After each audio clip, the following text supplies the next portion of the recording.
Hi, AJ Hartley here, novelist, Shakespeare professor, fan of lots of things. Many of them Japanese music related, but today I'm going to be doing something a little bit different.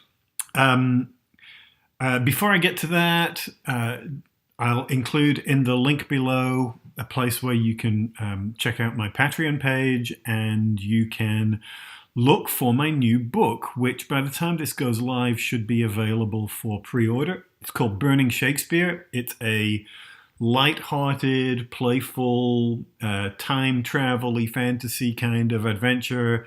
If you like Terry Pratchett and Neil Gaiman, this should appeal to you. It's about a guy who sells his soul to go back in time and wipe the works of Shakespeare from history. So it's a fun little romp. Now, today, what I'm going to do, totally different. I'm sure some of you know, for a number of years now, I have been working with Tom DeLonge of ex Blink 182, Angels and Airwaves, Boxcar Racer. And he and I have been working together on a series of books, a couple of series, Cathedrals of Glass and Secret Machines books.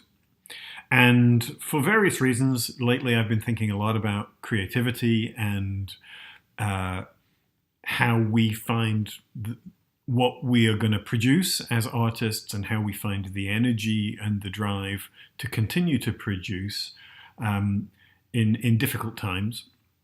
So I thought I would ask Tom what he thought. So here it is. I hope you like it. Thanks.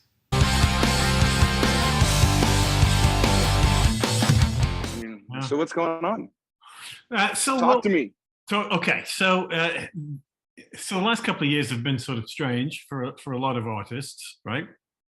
And a lot of writers that I know have been sort of, rethinking what they do and try to figure out how to make good product, and keep themselves active. And I've been thinking a lot about this a lot, and I found myself, and I was thinking about you because, you've been an artist, a rock star, an entertainer your entire adult life, which is really strange when you think Yeah. about it. Yeah. and Yeah. obviously I've watched you for years, and the way that you have sort of evolved as a musician, a songwriter, both within Blink and then into Boxcar Racer and Angels and Airwaves and stuff, and you seem to be sort of constantly evolving, and now of course into books and movies and TV shows and stuff. So I thought it might be interesting to just talk about, what drives you, where impulses for ideas start, and how you have evolved as a creator over the years, and where you're going. Yeah, that's a good question. What if I don't know the answer to any of that? It's That's really okay. I mean, we can just talk till we sort of stumble on yeah. flashes of genius. Well, genius is a broad stroke, but I will say, it starts with a bit of rebellion against the way you grew up, which all of us probably have to some degree. It's like, my parents are crazy. I wish they would have done it this way, or all my friends had perfect households and mine was boring and weird. But I think you got to have that rebellion to be better than the life that you had. And for me, I had a pretty rough life. I grew up around a lot of tough kids, and grew up. I got kicked out of school, a lot of abuse in my family. I was chasing around with a belt, and can you imagine hitting kids now? You go to prison, but back then it's like the dean of the school had a paddle. When I was in like third grade, it's like, well, who the fuck is this guy that gets to hit me? I'm pretty sure my mom will kill you, but only because she wants to be the one hitting me. I don't know.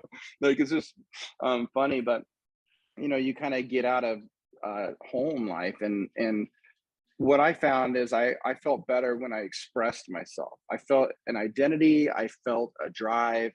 And so that was like the only good thing in my life, so I stuck to that. And by sheer luck and obsession and not wanting to fall back into a life that I had, you know, I took every little piece of success that I might have got. Sometimes it was one person at a show that said something cool, but you hold on to that and you use it as fuel.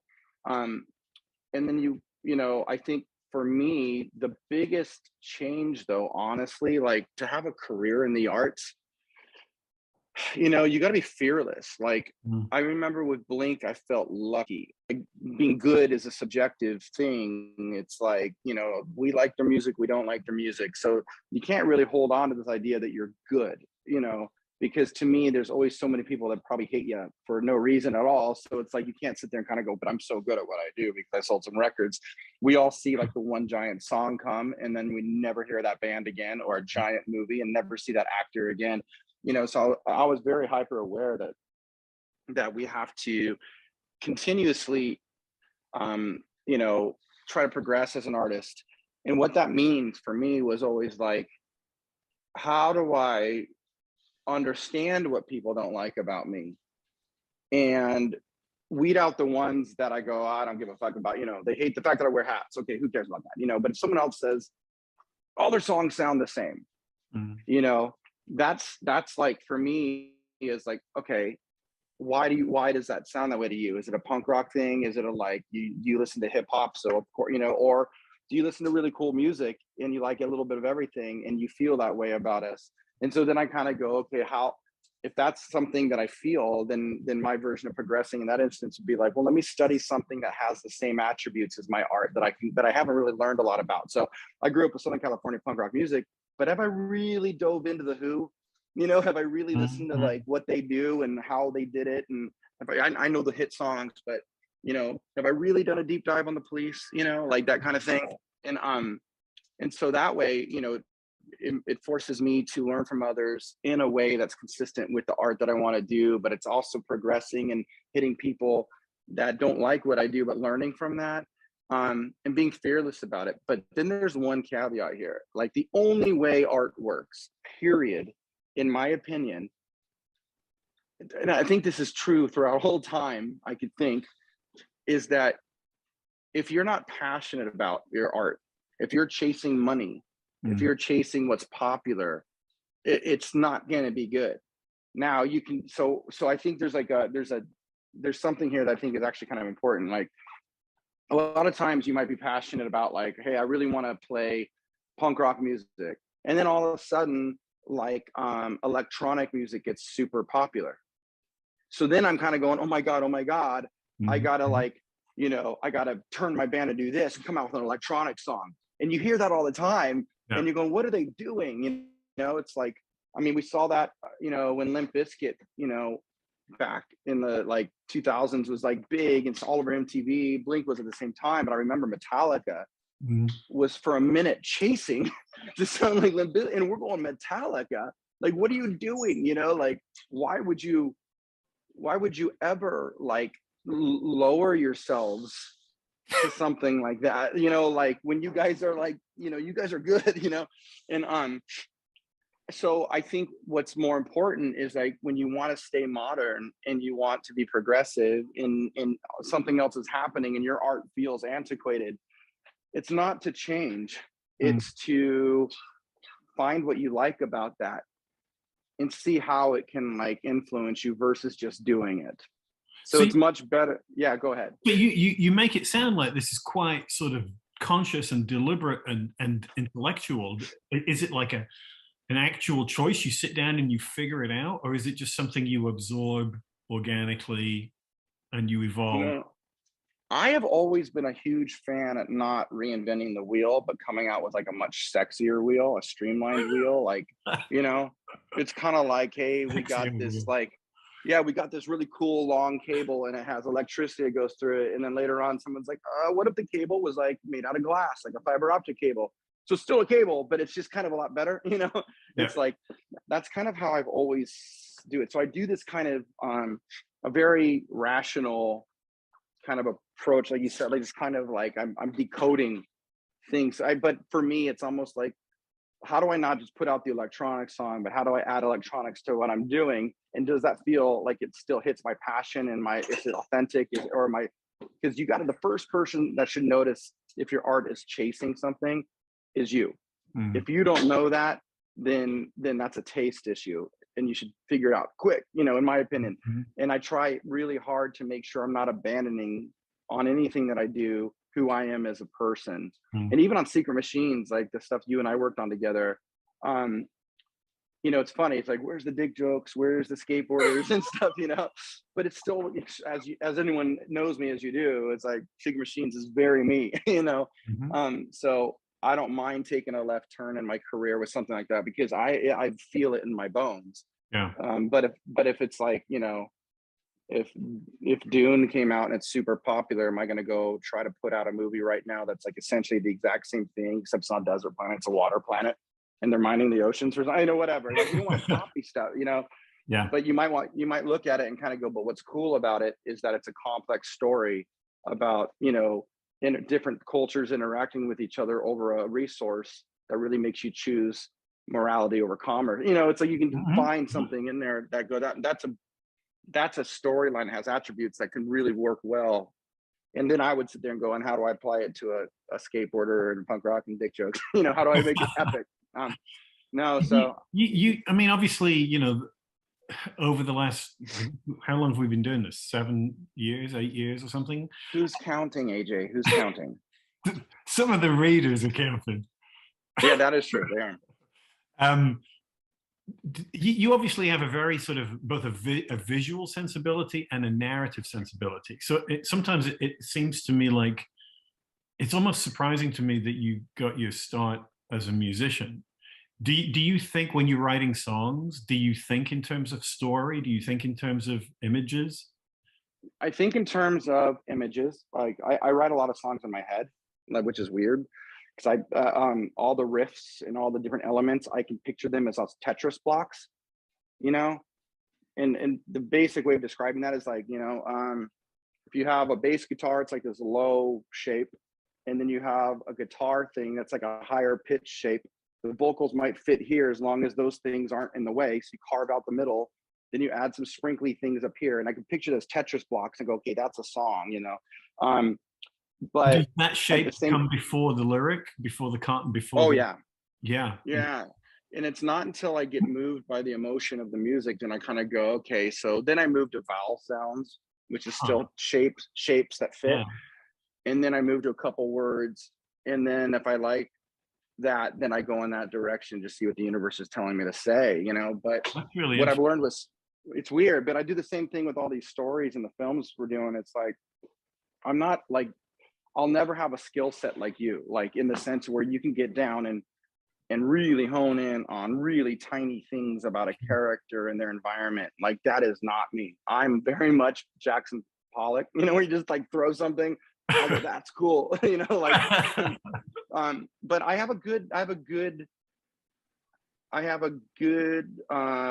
think I have a good skill set for feeling like the entertainment value in something as far as like that I feel very confident I think is really cool and really interesting and has its own shape and color.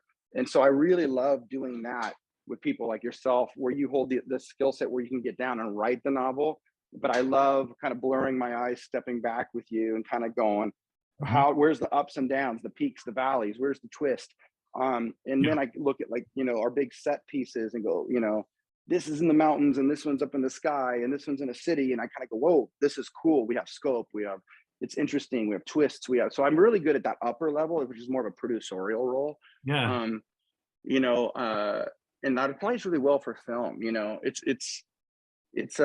really a lot for me to get down and do so much typing. You know, like I worked on the Monsters of California script for quite a long time, and I'm working on another one right now that I'm writing, and it's a lot for a guy like me to sit down and really hone in, especially on scripts. As you know, they're so Yeah. technical, so everything And that's in your so head can't be said. structure driven and yeah, yeah, It's so yeah. weird. It's like there's so much in my head about this character, but none of it applies in a script. It's like, well, when he was a kid, something happened to him and he's pissed. You know, well, you don't put that in there. It doesn't matter, you know, unless you want to show it somehow. Or well, no, I just need people to know it because I don't want to spend time on it. Well, they don't know it, you know. So Right. that kind of technicality is I always find fascinating how it's different from writing a book. But it seems like that sort of very sort of macro, that 30,000 foot view, and then building it in bits is actually quite similar to what you were doing as a musician. So the overall creative impulse is actually quite similar, but you're working in radically different genres. Is that true? Is that fair? It's totally true, and it's kind of like I really believe a good artist can find their way on any medium. For me, it's like music. A lot of what I got into with Angels and Airwaves, because we started dabbling with it a little bit on Blink, was like being able to create some type of dramatic intro on a song. The way a song starts, the way it builds, the way huge guitars come in and out and the lights flash and then everything hits and it's a crescendo. That's no different than a movie. It's like your opening scene of a movie is the same thing. It's how do you catch someone off guard, what is poking at their ear. With a movie, it's like what's poking at in their eyes and their ears, and you just slowly bring them in. And although it's a lot more complex, expensive, and technical, but it really is the same thing. Like that's more like, but so is recording a song. I mean, I spent 3 years on this last Angels record, like off and on for 3 years, and it's so tedious to do it at that level. Like at that level, meaning the caring that much about the song. Versus, it's a cool song, move on to the next one. Yeah, we got a couple hits. On the last Angels record, I was like, I really care. I want every song to be as good as it can be. And that was a different thing. But it's really tedious too. Everything's tedious. I was going to say that movies are that much. It's just a lot more people and a lot more different types of things working together. Like music, it's like a song in your band. But movies, obviously, as you got the writing and you got the acting and you got the lighting and you got what your hardware is on cameras and you got editing and post, VFX, score. Then you got Foley because you don't have anyone breathing or walking on the floor. It's just like the amount of things is really technical and more of a longer process. But at the end of the day, it's all tedious. I always tell anybody, it's like, you got to love what you do enough to suffer the grind, because everything has a grind, even film, writing books. It's like, I want to be an author. Well, do you want to sit down and write 700 pages twice? Like we did. Yeah. Do you think, when you were talking about the difference between the Angels sound and a lot of the Blink sound, it has that sort of that epic kind of scope. And the word that keeps coming to mind to me is a sort of ambition. Do you think you've become more ambitious as an artist? And I don't mean, for fame or money. I mean, in terms of the scale of what it is that you're trying to do. Yeah. The only thing that separates me, there's two things that I can point like, there's three things. That's my secret sauce. The first thing is having just a dash of success. Like having a dash of success shows you that you're capable of it. Everyone's capable, but a lot of people are too insecure to try, or they don't even know what success feels like, so they don't even know what to aim for. Because I can write a lot of different types of songs, but I'm thinking about what's going to resonate. I'm thinking about my best foot forward. I'm thinking about how what's the most exciting noise to hear when a song starts, and what would that look like with lights? So I'm thinking through a lot of things. I can just sit down and write a song on acoustic, or I can put that song on electric, have it start with some synthesizers and there's stadium chanting, and there's like, oh, that's different, But I like both songs, but one serves a greater purpose. So, but as long as you have a little dash of success, you start to realize that you're capable of it. And I think the second thing that made me more ambitious was then I had success, and I was like, oh my God, what if I really apply myself rather than doing just what everyone else is doing, just thinking I'm limited? Because a lot of time in the beginning of Blink, I always felt like I was limited. This is what we do. We're not that good, and we make fun of ourselves, But then we started trying a little bit, and we found out we were really fucking pretty good, And then, and I think like for me, it was like, dude, this is the second thing. When I left Blink, I went through years of like full identity crisis. Like, here's the guy, one of the biggest bands in the world, in parking and reservations at restaurants and 5-star hotels. I went to like, people don't remember me. I don't get the reservation. I'm staying at a Holiday Inn now on tour, and it's like, that was like hard for me. I was young. I was like in my late 20s. But it's a lot when you're at that age to think that, like, because you are thinking, oh, I'm going to make something of myself and I'm going to do it. And like, fuck them. But it doesn't work that way. It's a lot of the loss of ego. But once I lost that ego, it was really awesome, because then I didn't really care what people thought, because no one really was thinking anything. So what did I have to lose? Right. So it caused me to be totally fearless. Like, well, if they think they don't like what I do, or they thought all I did was that, so they're not following what I do, whatever the reasons are that no one's paying attention, I'm going to slowly and incrementally gain their attention through the quality of my work. Mm. And that's what I was saying. Like, it's the first thing is tasting success, and the second thing is really being fearless about what you want. And if it means losing the adoration of everybody around you just so you can do that, then do it. You know, or if you're good enough when you're famous to not care what anyone thinks. We've seen those artists. They don't care. You know, it's like Eddie Vedder from Pearl Jam isn't trying to impress people. He's not out there trying to be on the cover of like the big pop magazines and shit. Like, Mm. the only time you see him speak is if he's talking about a cause that's important to his heart. And I'm not, you know, I'm a Pearl Jam fan, but I'm not like a big Pearl Jam fan by any means. I'm not into the jam kind of stuff, but those guys are awesome and they're super smart and they're fucking good. And their shows are way gnarlier than I ever thought they would be. In the sense of aggressive and just punk and cool. I was like, gee, who are these guys? They caught me off guard for you guys, but they do what they want and they're not trying to dazzle it up, you know? So I think, again, taste success, lose the ego, and be fearless. And I think the third thing is you have to be in a good place in your life, because when I was like in my last marriage and we weren't really getting along and that marriage was coming to an end, there's no way you can channel from the divine and create art in real time. It's just like you have so many blocks because your emotions are firing all day long, baggage and anger and just like victimhood, you know, me, and just whatever. How do you find the emotional clearing in your head to like to tune into the frequencies you need? So, you know, imagine having a huge fight with your wife and then you go up to your writing room and you're supposed to write the best chapter ever. It just doesn't happen. Right. So you gotta be in a good space in your life to succeed, you Yeah. know? So Yeah. those are the three things I would, and I was kind of thinking of that in real time. So that's a long answer, but I hope that makes sense. Yeah. Yeah, no, totally. I was thinking, when some people go on stage, it's like they become somebody different.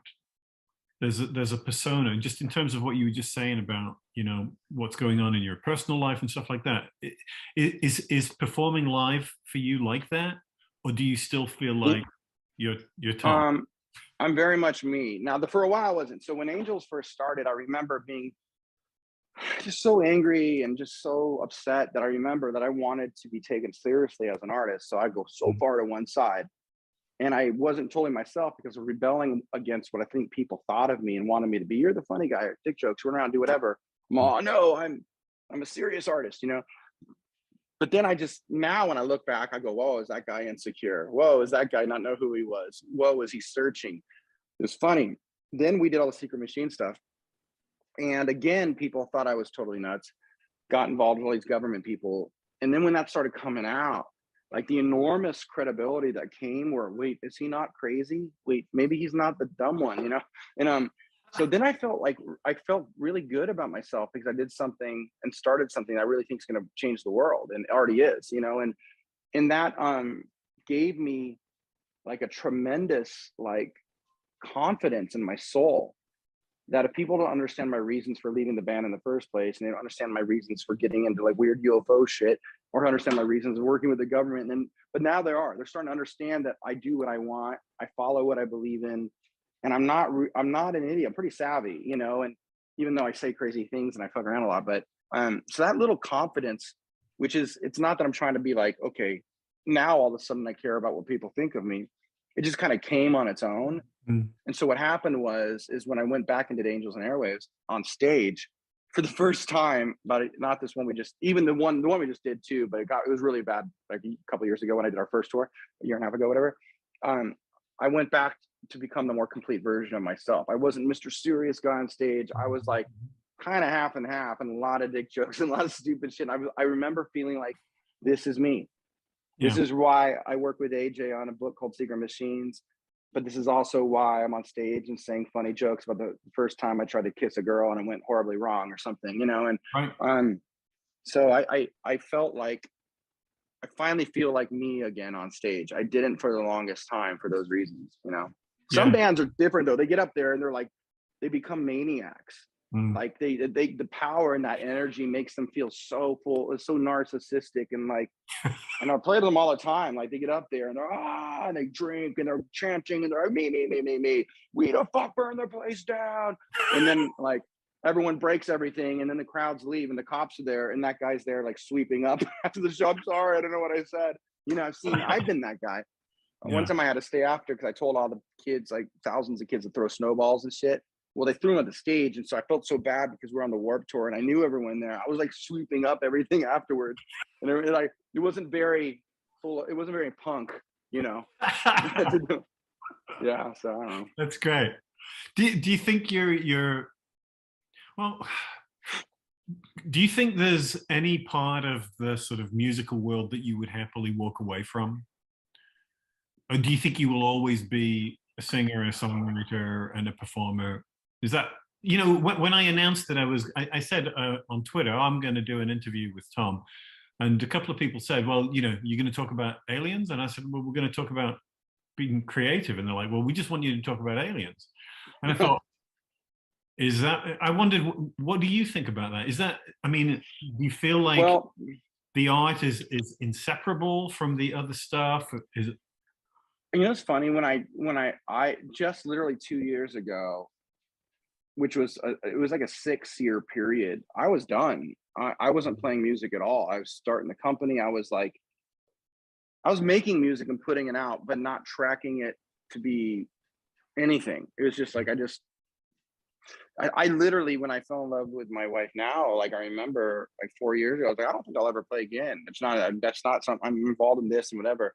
And I was always thinking if there's one thing that would get me out of like wanting to play music, it was the UFO thing, because that's just like massive, and that's like a lifelong pursuit of mine to try to understand it and teach people about it. And then all of a sudden I found myself in the proverbial like captain's chair of it, you know, and things get scary and things get nerve wracking and things get weird. And there's a whole story that people don't know that led up to where I'm at, and some scary stuff, frightening, weird, unnerving things. And even the government like stuff is so serious. So then you end up, I found myself in the state of what I say and what I'm involved in, getting in trouble.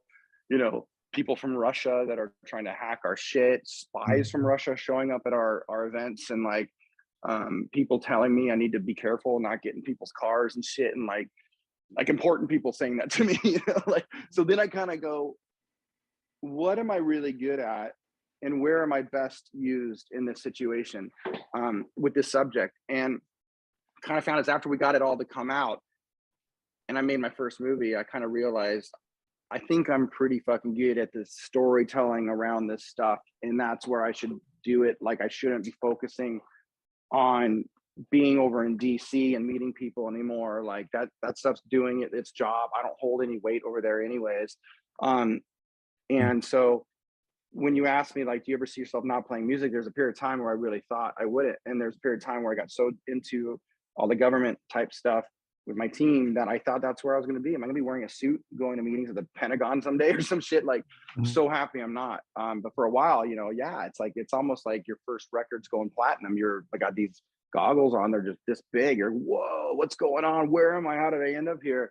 But really, when you're there for a while, this isn't what I want to do. It's not, it doesn't move people emotionally. So that's where I seem to fit best, is if I'm creating something that can hit someone's heartstrings a little bit. And so I don't, so with that's, I think out loud when you ask these questions for the first time. No one's really asked me that. There's a period of time where I thought I would not play music. And then you know, it's crazy. I did so, you know, Hal Pudoff, our partner at To the Stars, created the psychic spy program. So I know a lot about the remote viewing stuff that he does. These guys meditating in the CIA and getting access to information. It like really works. It's not some weird power that they have. It's just consciousness. And it's just how consciousness works. And you can basically do these things to make it work and get really good at it and train those muscles. But I got into some of that, and I knew some of that. So I started doing these meditations and stuff. And what I found is I can reach those moments where I'm getting information, but not all the time. It can't be for an ego-driven purpose. You can't be like, I really want money and I want to be a famous rock star. Tell me how. It's not going to work. Or it might work, but it'll be dark. It'll like make you like, you got to be on cocaine, and you got, you know, who knows what it'll say. I don't know. But I also found that when I'm being really honest and really like genuinely like open heart, like I don't know what to do. It's what people get in those religious states where they just ask God. You're at your lowest point, just pray and ask God. It's exactly the same thing. It's just meditate and ask divine. It doesn't matter what you call it. It's just how we're built. And they figured that out, the CIA, and they weaponized it to a degree or something. I don't know. But I started getting good at this. But it only happened like 3 out of 10 times, you know, where I can get into a deep enough thing. But I remember one of the few times when I got into this meditation, I asked questions, and I was asking like what I should do with my career. I was like, okay, I just got out of this divorce. I really need my family to heal. My kids are a mess. This is really, really difficult. I've been alone for like a year at this new rental, just didn't even know how to get back on my feet. And I go, what do I do for my career? What am I supposed to do with To the Stars and with, you know, music? And I mean, where do I go? I don't even know, you know? And I remember it showed me, the way it worked with me is I'd get an image in my head because my eyes are closed. My heart's like barely beating. And if you're super, super calm and you're not listening to anything, I get an image and you focus on it, let that image morph. Don't define it, because you might see something yellow. Oh, fire hydrant. It's, oh no, it's a school bus, motherfucker. Like, let it alone. Leave that image. Let it. So I'm watching this image and it showed me a musical note, like a note you would see on the page. And I was just staring, oh, what's this? And then instantly I get this voice in my head. It's a sentence and it says, go back and play music and all else will follow. That's all it said. It didn't tell me what to do. It's just like, you have to play music. And I really trusted that because it's a visceral thing when this happens. Now, it doesn't happen all the time. I try to do that. I'm trying to go, what do I do? And it might show you like a bird and then nothing. But this, like, I've had like 4 of these moments where it literally seemed like someone was beaming a voice into my head, but it takes a lot to get there. But it's so real. It's crazy. It's just, I wish I knew how to operate from that kind of frequency all the time. And that's what they say, like, monks can walk around in that meditative state. So they're just channeling a big, huge bandwidth fiber optic cable, you know, with their mind and their soul. And we're all operating on like dial up, you know? It's interesting. I mean, when you first said to the people around you, the people you work with, you know, I want to do some books, people must have thought you'd lost your mind. Oh yeah, because I didn't know how to. I get all excited and I say stupid shit. I don't really read about what I say. I'll put out 15 books. Well, we did, but it sounds retarded to like say that, like, oh, you know, like, I'm gonna sit down. I didn't, you know. So I get people. Everything I've done, people think I'm crazy. I'm starting to think it's kind of funny, and you know, at this point, but yeah, because even to me, like, a novel is like, it's scary. Like, I'm not an author like you, you know, like, I have an idea of what could be cool and how it could work in the way I feel things, but I still didn't. It's not like Secret Machines was all in my head, you know. We spent 6 months planning out just what it is, and you came up with the architecture based off our conversations, and it's just fucking brilliant, you know, just the way the chapters work and all that kind of stuff. And so yeah, like, people thought I was nuts, and I was, but I was fearless and I believed in it, and it was authentic. So I will do it, you know. I jump all the way in. I don't just dip my toe in the bath. I'm like head first, you know, even if it's 2 feet deep. Absolutely. Are you afraid of stagnation? Yeah. Isn't that fucking purgatory for an artist? Yeah.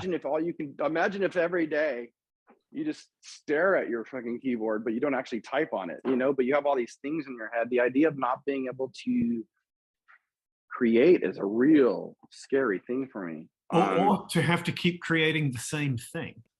Can't do that. Like, that was a problem with Blink back in the day, where I had a huge fear of, like, if I just play the same songs every night, people are only celebrating what I did, which then in effect makes me feel like I have nothing to offer. So then I'm just kind of a monkey up here dancing, playing the same songs. So I have to be in a situation where I feel super creative and I can apply myself. That's really all I care about.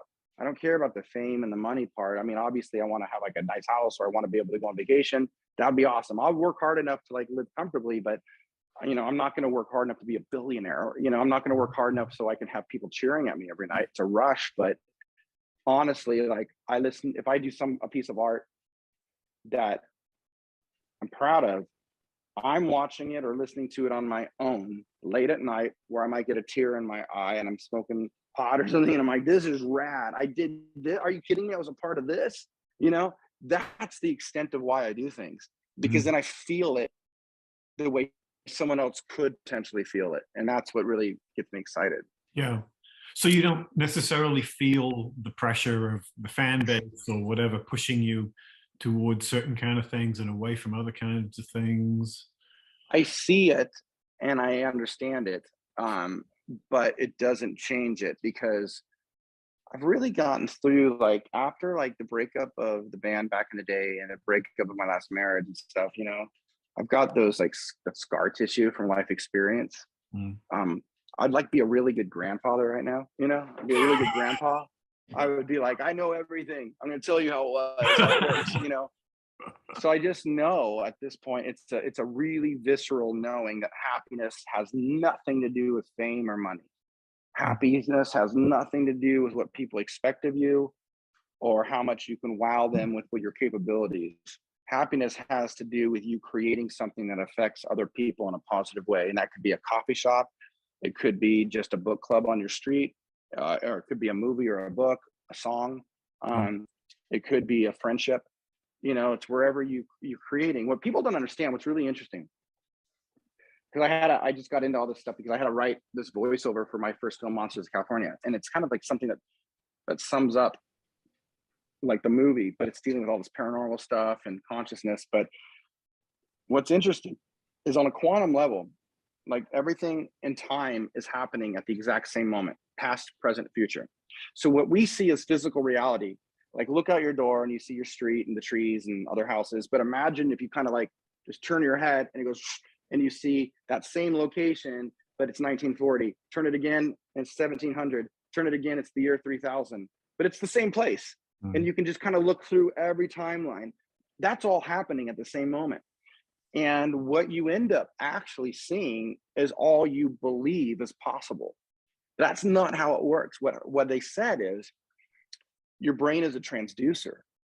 So you're literally taking waves of potential, low frequencies, high frequencies, and you project them at the quantum level the instant that you look at something and think about it.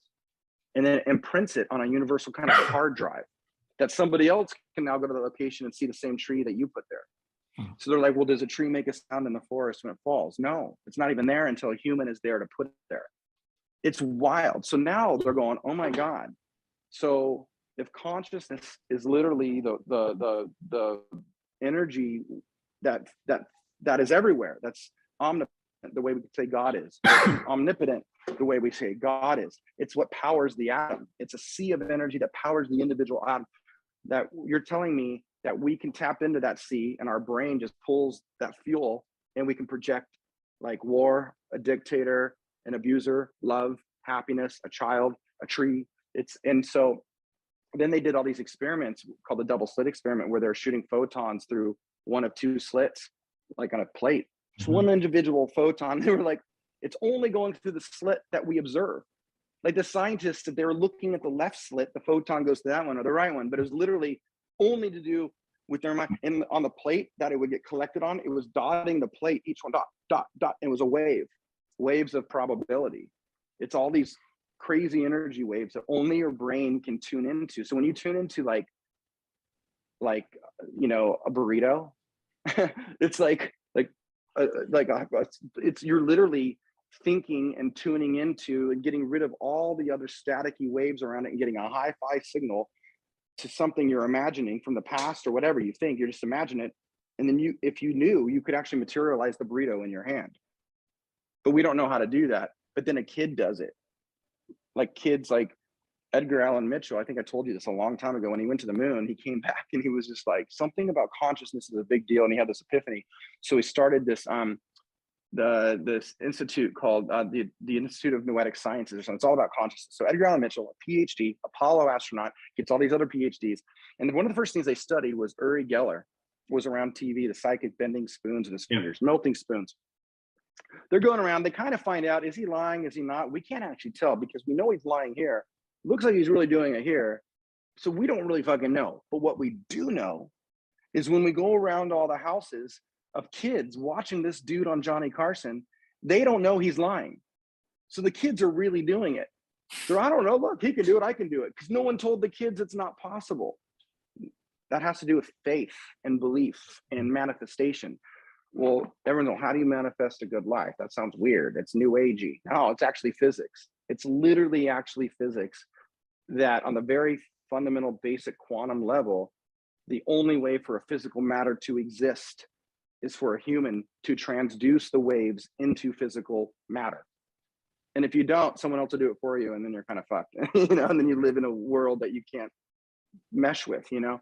So we are literally creating reality, and everything is happening everywhere all at once. So if you think of your brain as this little antenna, you can literally tune into your own life experience. But there's cause and effect and all these different natural forces. So if you want to be a rock star and that's all you tune in, maybe you'll get there overnight, but you'll be on drugs and you'll hurt people and you'll have a crash. Because at the end of the day, it's about your soul learning lessons and getting better and consciousness expanding, because all of us are having lessons. But it's just a really fascinating way to think about life. And this is like the latest stuff with neuroscience and physics and quantum physics. And UFOs kind of sit at the nexus of all of that. That's how I got into this stuff, because I was like, I want to know about the machines and who are the pilots. But really what you learn is these machines aren't coming from other planets. They're coming from time, you know, and then you go, why? Well, maybe we have a consciousness they don't have. So they can't like meditate and kind of cruise through all things at once. They have to use a machine to do it, you know? So it gets really crazy quick, but I find that fascinating. So, I mean, obviously you want to talk about stuff like this through your art. Has it changed the way you approach art and creativity in general? Yeah, I kind of tend to think that like whatever I do now, outside of like a simple song that I just like, it has to have something that betters the world, in my view, directly or indirectly. So even if we did a movie that's like sci-fi and super fun and not connected to UFOs or not connected to anything that I can directly say like, whoa, you know, like it's just more like there's something in it that's teaching you about yourself, even if it's, my mom used to say, like, you scratch your nose, you reach around your head to scratch your nose, you know, it's like without people knowing, you go around the back door and then they learn something. I want the stars to stand for credible concepts that are explained to people in a way that's like, you know, galvanizing and enlightening and thrilling, you know. And when you say credible concepts, you mean that sort of emotionally as well as like in terms of physics or politics? Yeah, science, like informed science fiction. It's like, it's, you know, I was always a fan of like Jurassic Park, because it's like, oh, they could probably do that. You know, fucking around with DNA, who knows, you know? But then you watch something like Independence Day and it's just dumb, you know. Well, what's the difference? If someone took some time, you know, and they mixed like good information with like a really good artist, Spielberg or something, you know. And I really want us to try to follow in that path where we can show people a future that's possible, even if it's bumpy, you know. Where do you think you're going? I mean, or where do you think the music industry is going? Where do you think where will you be 5-10 years from now? Well, everyone asks me if I'm going to space. I'm like, I'm not doing it until we have an electrogravitic magnetic engine. I don't know if I'm going to launch into space like these other dudes, so I won't be there. Okay. But I think like where my goal is with To the Stars is very simple, is that we will have all the resources in the world to make these gigantic works of art that people will learn from and can help bring people up to speed as to who we are and why we're here and where we're going and all that kind of stuff. But also within that institution, for the first time, have the capital and resources to follow and study all of these paranormal things that are indirectly or directly tied to consciousness. Because like what we think is a ghost or some kind of demonic gamesmanship, you know, that people have in their house late at night and objects are moving and they're hearing voices, and sometimes they get codes, and sometimes they're following down rabbit holes, their whole life spins out of, you know, they're chasing something, it's fucking with them. And like all of that ties in together as far as what's swimming around us in time, in different frequencies, but also in consciousness, in the sense of what we can pull from and manifest. And I think what we're going to figure out is that consciousness is kind of like the missing math that plugs into, like, you know, electricity and magnetism and gravity and all these things that we're like, we have these fundamental understandings of these big pieces of science, of the sciences, but none of them connect together totally perfectly. And I kind of feel like once metaphysics and physics come together, it's going to be like, oh shit, consciousness was like the missing piece. And so I'm after like getting all the best guys from the Department of Defense, the DARPAs and the Lockheed Martins and the Northrops and Raytheon and all that kind of stuff, put them all at one table, have their security clearances be active still, and build a system that can really understand and study all these events and deploy teams with, you know, for an accelerated understanding of what these things are doing, how they're affecting the world, but also build hardware, like really expensive hardware. Do we get in, you know, do we aim on contact? You know, do we build a neutrino accelerator down the road? You know, it's like, well, if I ran Warner Brothers and I was worth 20, 30 billion, I would have 150 million bucks, go to a neutrino accelerator and see if we can find modulated signals with using neutrinos and talk to somebody that's sitting in a different frequency. Don't ask me how I know that. I just guessed all that on my own. But maybe I'm really smart and just thought of that out of nowhere. I'm going to do this at some point. So my goal is like, we have a company that's actively sending out our own operations teams with government level scientists, engineers, and operators, custom hardware, and handling all of that for the world, and then communicating it through big movies and then documentaries and novels and all that stuff. I've been out the same thing this whole time, but it wasn't until this year that I feel like we're actually like kind of there. You know, I call you up like every 3 months. Okay, we got to do this movie. And then all of a sudden you're like, where'd you go? I'm like, dude, shit's changing so fast. I'm so close. Just bear with me. But the past 3 years with COVID and everything has just been a monster. It really hurt the company and everybody else's lives too.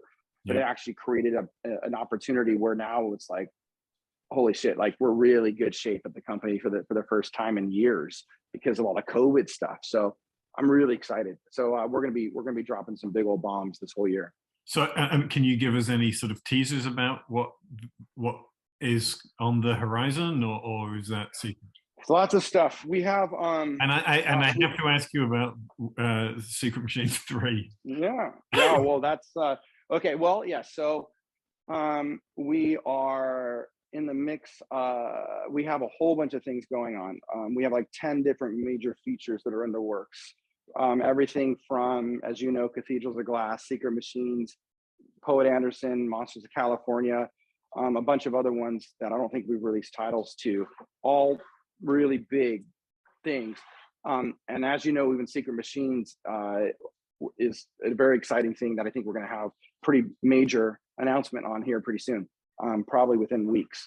So, and then I'm hoping, I mean, there's even a potential that Cathedrals of Glass would be made this fall, you know, so that's something that is being very discussed, as long as the script gets turned in on time and there's enough time to do it, because I have some other things going on that I just have to schedule around. So, but Monsters of California will be out this year. And then, and once we have some of those announcements, it's like, then we'll start planning out the book 3. I have some ideas for Secret Machines on that. We got to see kind of, we just got to wait a second to see what happens with that title, as you know. But the cool thing is like for all the people that invest into the stars and all the people that follow what you and I did on those books, but really what you did, because you're the guy down there doing the hard work, people are going to be very happy with what's coming with that. And it's like the thing they've been waiting for, you know? So I'm really excited about that. But that's just one of, like, seriously, like 10 major things that are getting ready to happen with the company. So we've been waiting like 4 years to get to this one moment. And it hasn't been easy. You know, it's never easy starting a company and then having a pandemic hit and whatever. Now there's a war. Hopefully that will be done here soon, you know? Yeah. But, and you were supposed to be on tour or about to go on tour in Europe, right? Yeah, we canceled it because of COVID. I didn't really think about because of war. Thank God that, you know, I didn't really think about that part. Yeah. I mean, is that postponed or is it canceled for now? The tour. We're just postponed. We haven't picked a date yet because no one knows, right, like what's going on, you know. So I'm hoping that we put that back on the books here shortly once we realize that all the travel bans are lifted and people are all cool and healthy and whatever. So yeah, cool. Well, it sounds like lots of interesting stuff going on. We do lots of interesting stuff, and I'm really excited. I'm really excited for all the things that are coming, and I'm excited to work with you a lot more. So that's definitely on the chopping block here to get us started right away. And Cool. but I think overall the fans that you've created with that book, I think people are going to be very happy. So and even with cathedrals too. I mean that thing's going to be fucking cool. So we're gonna have more info on all that stuff here soon. Awesome. Well, thank you. I really appreciate you taking the time to talk and, on my humble little video channel here. So I'd rather do this any day of the week than like a huge channel where I don't know the person and they're, yeah, okay, I read your bio. It's like, I don't know, whatever. I don't do this for the recognition. I do it to like, keep your eyes off money and keep your eyes off fame, keep your eyes off adoration, and just try to do things with love in your heart. You'll get to where you need to go. It's hard sometimes though, because you'll see shit happen. You're like, oh, why did that happen? God, that's horrible. I could have done better than that. Why did they make $100 million movie that's about like apples? Like we got to do spaceships or something, but whatever. Yeah. That's Keep awesome. eyes on the ball. Yeah. Thanks, AJ. All right, man. Thank you. And that's it. If this is your first time coming to my channel, please like, comment, subscribe, and check out my books, and check out my Patreon page, and hopefully you'll come back sometime and I'll have something else which might interest you. All right. Cheers. Thanks very much. Till next time.